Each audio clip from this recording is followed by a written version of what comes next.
Today on the DeRaud-Messinger Show, we're going to discuss the NCAA's decision to grant all fall sport athletes with an extra year of eligibility. College football fans, don't forget to like and subscribe for more content. The NCAA Division I Board of Directors voted to give fall sport athletes an extra year of eligibility. Dylan, what do you think about this? I mean, I like it. There was a large concern for many of the players about where that eligibility was going to go, if this is just going to be a lost year. But the Board of Governors coming to this conclusion. I like it because it gives those guys like the Joe Burrows of the world, a chance to really up their draft position for next year, and stay in the full swing of things. I'm interested to see how it's going to affect everybody. Like, would a player like Sam Ehlinger at Texas decide to stay another year? I think it really affects the athletes that are fringe NFL draft or just big men on campus. They can stay if they want. I don't think the national name, image, and likeness rules will come into play yet, so they won't really be able to capitalize by the time that they play the next season.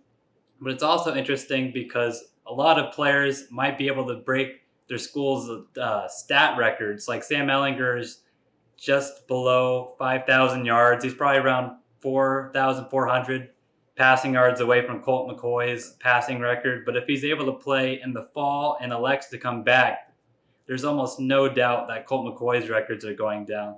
So it'll be interesting to see just from a Texas Longhorn standpoint, but there's plenty of schools around the country that are in the same boat.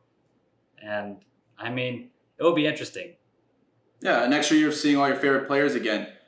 Who wouldn't like that? Yeah, not a bad thing. And they already decided to do this before with the spring athletes who lost their tournament season and like college baseball, World Series. So I think it's a good move for fans, but it also creates a lot of future dilemmas. Star players that are going to be already kind of pushing to the NFL, it's going to be questioned whether they're going to go or they're going to stay. Because like in the Texas example, because it works so well, Sam Ehlinger could decide to stay, but we have a pipeline of quarterbacks that probably, under their breath, they might say that they want him to go so they get a shot down the road. So it will be interesting to see if this creates any dilemmas for coaches. And then also, I don't know how it's going to affect like graduate transfers. Is there going to be a rise now that more players are going to have an extra year? But I think that could be the case. That's definitely something to watch out for. I just know that it's going to be a lot of pressure taken off the players' shoulders, this year. Not necessarily just like a freebie year, but it's a year to really get past some growing pains. Yeah. And look forward to their next year. It's very beneficial to them too because they'll be able to get an extra year of education. So a lot of guys that are graduating with a bachelor's degree, and we're going to argue whether these guys go to school, but a lot of the guys that they definitely go to school. I'm not arguing that.